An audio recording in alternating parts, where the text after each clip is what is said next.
I know it doesn't necessarily prove anything, but it's good fun to find what should be a powerful enemy and just blitz them with absolute dominance. I think that near miss. Yeah, that's why this clip made the reel.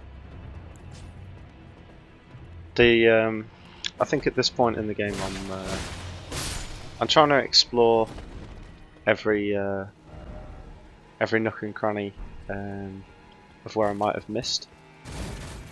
God, I remember seeing this guy for the first time and thinking that this is definitely going to be a really, really hard fight, and then I was quite surprised at how easily we was defeated. There's several parts of the game. This particular little castle is a good example of it, where they're like, you can quite clearly see that they're on the map. You almost have to work to get to them a bit, and I think at this stage it was very obvious, like where the story plot was taking me. But there was just so many areas where I'm thinking, I just don't know at what point I'm supposed to be going down these other routes, or if the story's even going to take me there, or if all of these areas are optional. So I'm like, okay, so I better check all these areas out. But at what point do you go? Do you go while you're still in the area? Do you wait until you finish the area? Do you go as soon as you found them? Like, everything's an infinite tangent when you're in a bit of an open world. No linear path.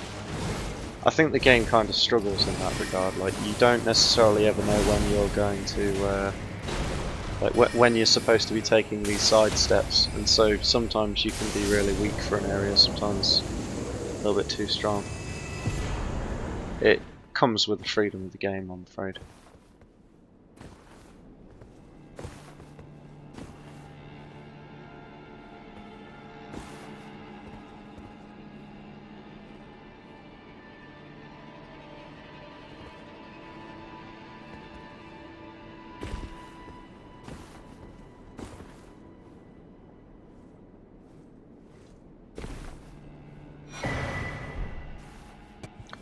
I won't tell you how long it took me to get that little item, but as you can imagine, if I recorded it, it's almost definitely something that took pride in doing.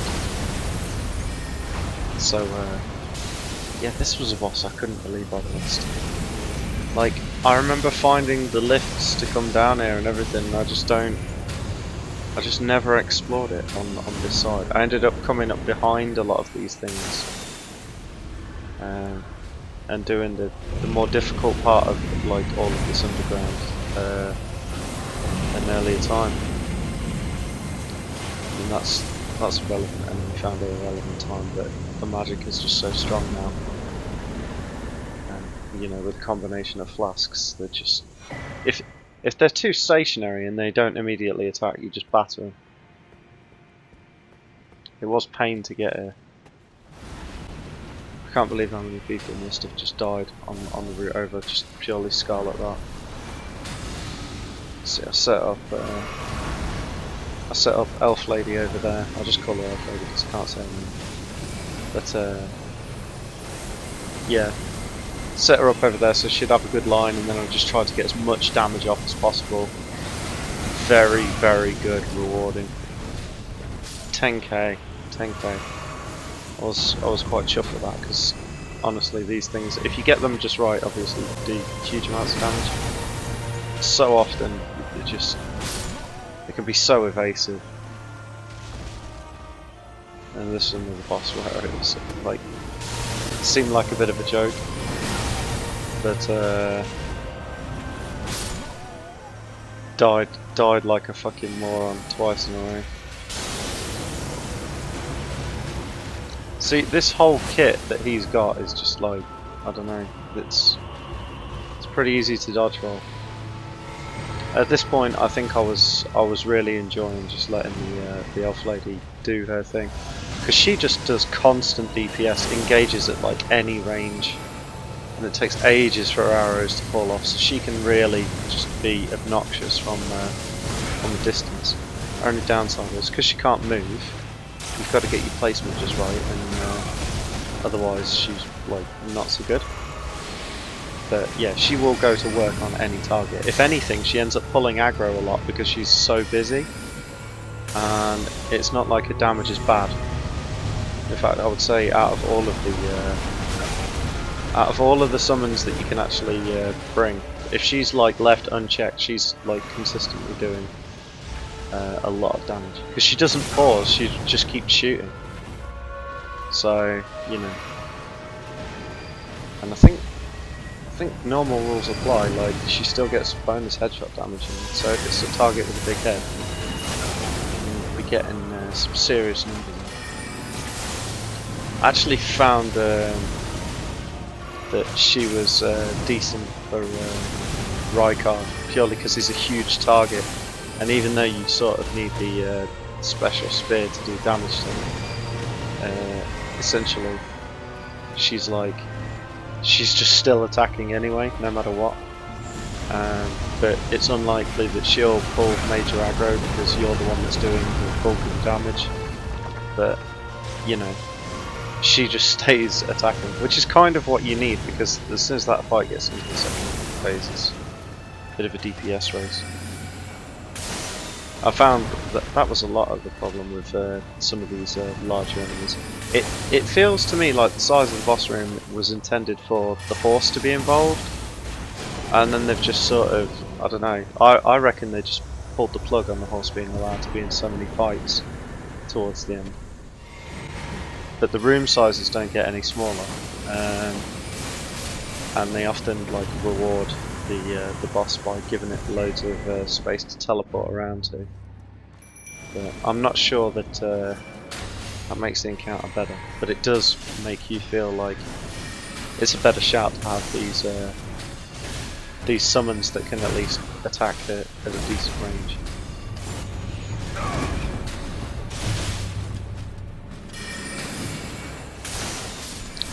So I think I mentioned in a previous video about some rot knights that I needed to beat to get a book, and I'm pretty sure that those were the ones that were connected.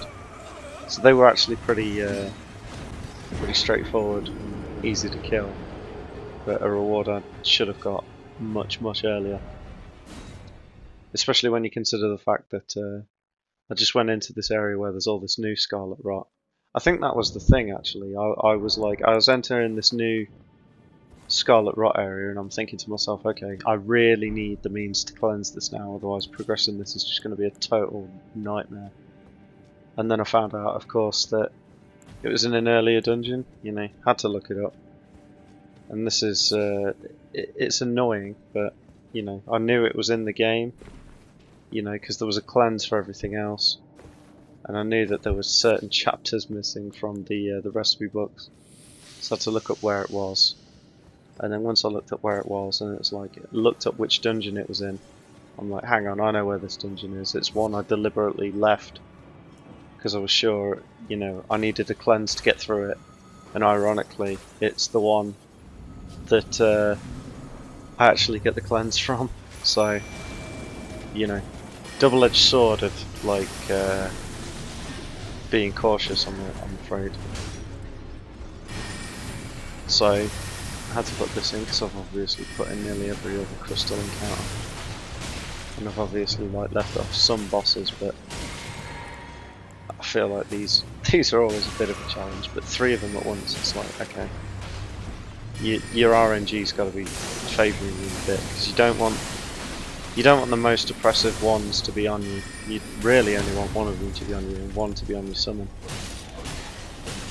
I'd like to see how people take this on solo, to be honest, without any summons, but I imagine it's just going to be some ridiculous glass cannon build with like really ridiculous poise breaking or something, I don't know. Yeah, as soon as I got one down, it's just like, okay. So this is just the duo fight now. My summon hasn't even taken any damage, so you know, kind of weak. The thing is, it's just about staying away from that spear one. Like the ring blade one is obviously like really mobile, but spear one comes at you with a consistent attack pattern, that is horrible when it's on top of you.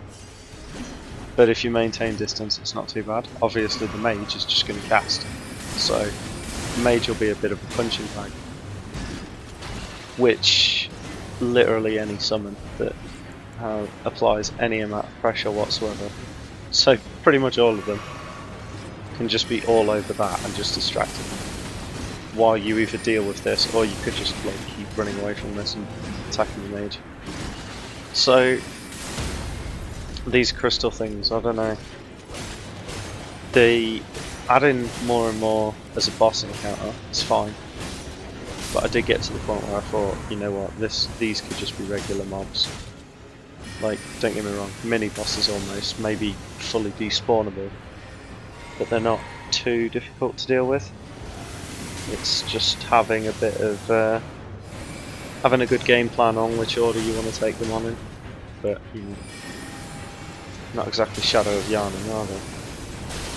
And of course, obviously, in other parts of the game, you do then later see them just hanging around freelance. But yeah, it's weird to think that they gatekeep some items, because they, although they are challenging, they are easily learned.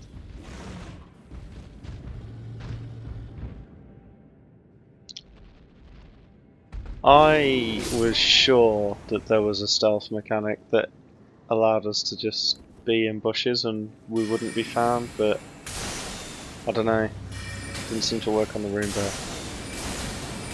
I feel like the stealth's kind of weird. Obviously, in a few, I can't remember which video I did earlier, but you know, I rode up right behind a guy on the horse, got off the horse, went up behind him, stabbed him in the back. Like, stealth mechanics in this game, the way it's advertised at the start through the tutorial, it's like it's this really integral part. I mean, stealth in Souls games is always quite important. Being able to bypass enemies is great, and walk up and get the backstab for a strong initiation can totally change how difficult an area is. But I mean, this isn't really like a lot of the other Souls games, because you can periodically just get a load of Estus back, you know, just like killing those things to recharge it.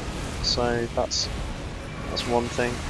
Then there's the fact that there's about like pretty much a bonfire every like 20-30 meters in some places, it feels like they're really not sparsely placed. I mean, in the encounters throughout castles and stuff, yeah, sure, you might need to take a little bit of linear distance. Like, I feel like a lot of the dungeons and the you know, the different castles and stuff are sort of laid out in a way where it's just like every other Souls game, but out in the open world, I don't know, just feels like you never really stop moving forward. Nothing really sends you that far back, and if it does, you just run past everything with a horse. It's a lot easier than running past everything in every other Souls game, but it was never too hard to do that in most of them. The only one that I would say it was difficult to run past everything in was like Dark Souls 2. But you're not really supposed to run past everything in Dark Souls 2. You're supposed to kill it until it despawns on boss runs. Or at the very least, you know, kill the ones that catch you out. And then if it's giving you more trouble than, you know, what it'll take to kill it in 10 runs, then it doesn't matter, because it's just going to despawn anyway. And then you won't take any damage on the way to the boss. So, you know, there was a finite response to that. I did like that design, to be honest. That boss I just killed then, oh god, another 4. Yeah, that boss I just killed, obviously, I remember finding that like in the early, and this is where I realised I've like, what would you say, that ragdoll effect. Yeah, I've transitioned into the late game now, and the way that I know that is because the enemies that were, you know, unfathomably hard, I guess, is the way I'd put it. Ones where you know, they're clearly so strong that you have no frame of reference of how long it will be before you'll be able to defeat them. Were now like fine to fight, and it didn't, like, at no point did I ever feel like, oh, I've now gained enough power to just be able to be able to take that on. I just thought I'd give it a go, and yeah, it all of a sudden I was fine. But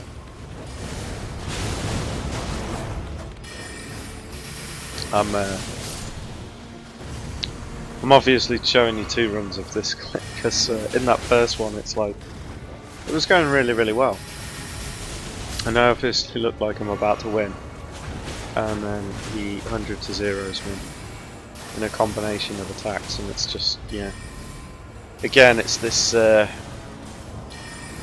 you're always just, you know, one bad combination away from death no matter what. And by now I've put some points into health. I'm still not exactly tanky.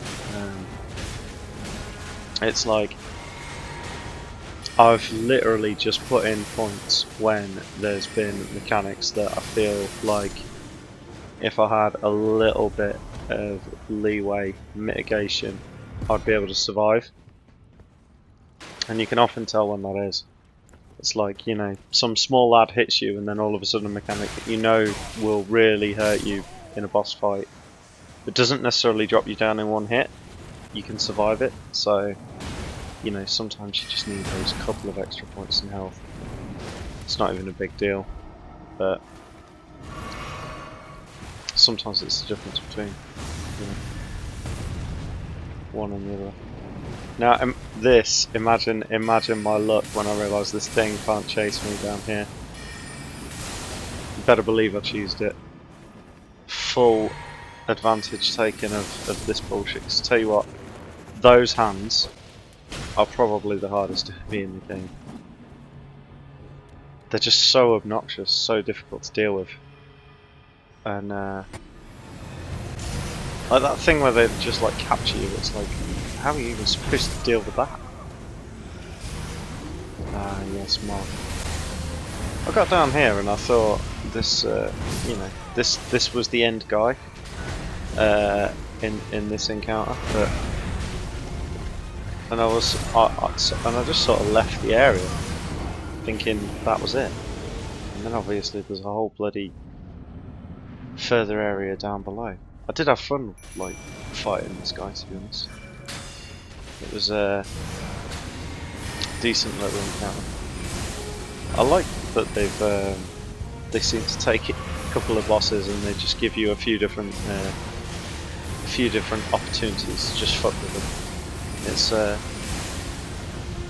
it feels like you're actually learning more about the world, the encounters, rather than it just being a race to the end and seeing what the final boss is about and then it being disappointing. It's nice being able to see them at different stages.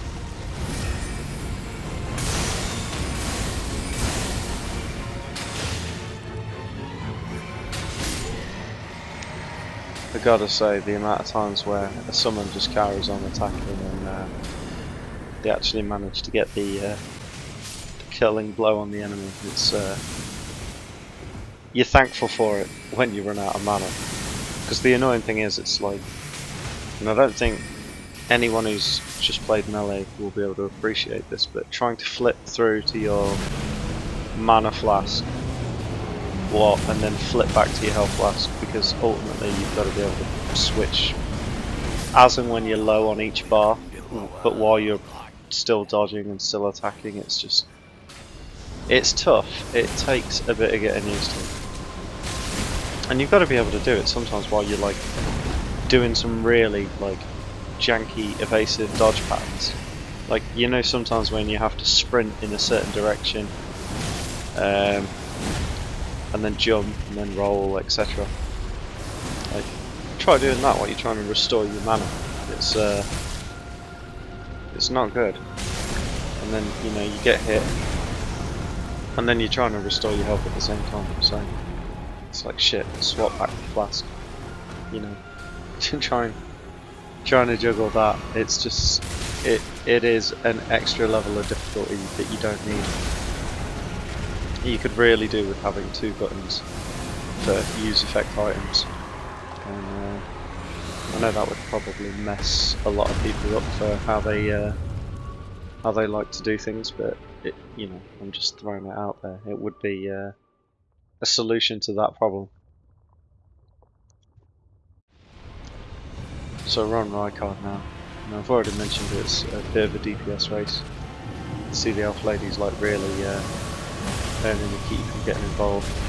I found this to be a pretty hard fight. This is probably top 3 for sure. And it's not because of the first phase per se, although the first phase did kill me a lot, but I found out like later down the line you can upgrade the spear, and that really does help. And then other tips that I figured out, just putting all of your flask into like the health one, because let's face it, you're not going to use your mana for anything, so why bother? But yeah, like obviously changing up your defensive gear if necessary is an option, but I didn't feel like it got there once I'd upgraded. Once I realised I could upgrade the spear, I put some points into it. It really felt doable. But I found the longer that you let this phase go on, it seemed like more and more AOE stuff just starts getting around, and then visibility starts getting really poor. Like as you can see now, you're getting more and more ground effects like just coming through, and it's like, hang on, I've got to watch where I'm putting my feet. I'm struggling to track where the boss is sometimes. Like now, like when he went into the ground, then it's like I can't even see where he is half the time. So trying to figure out an attack pattern that may or may not be coming, it's not so easily done. And that was another thing as well. Before I found a lot of these pillars were cleared out at the start, you could roll into them and you basically get stuck. And I don't know how many times I've showed you clips so far of me getting caught on a fucking tree when I'm on the horse. It's like you can't have that happening in the middle of the boss fight. So I think what made this boss as hard as what he is, it wasn't the poison, it wasn't the swinging of the sword, although that can be difficult at times. It's this snake. So you see there, it does a 3 combo. Well, sometimes it does a 2 combo. In fact, I would say most of the time it does a 2 combo. That's a 2 combo. So you're expecting the 2 combo because that's what it does most of the time, and then it goes for that 3rd one, and that's when it grabs you. And if it grabs you, obviously it picks you up and does an enormous amount of damage. So in terms of attrition, it's just, that fight can be really hard for that alone.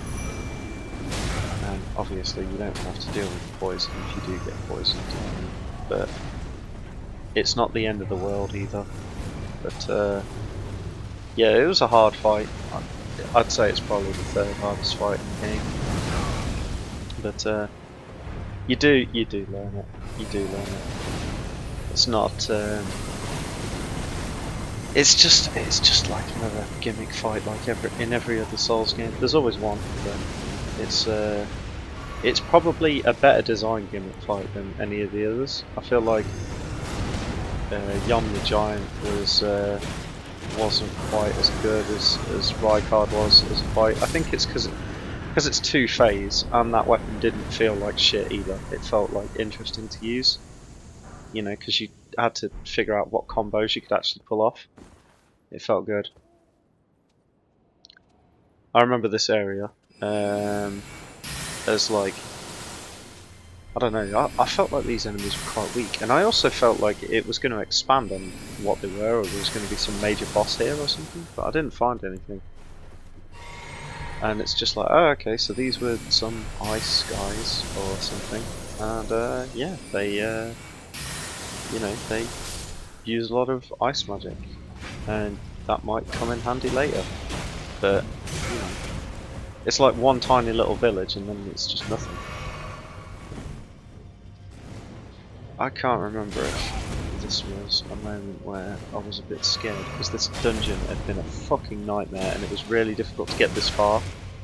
And then I was just worried that this cat thing was going to kill me. Because I'm obviously out of Estus. But I did beat it and it was like, yeah, it was overwhelming at that point, so I just wanted to get out of it.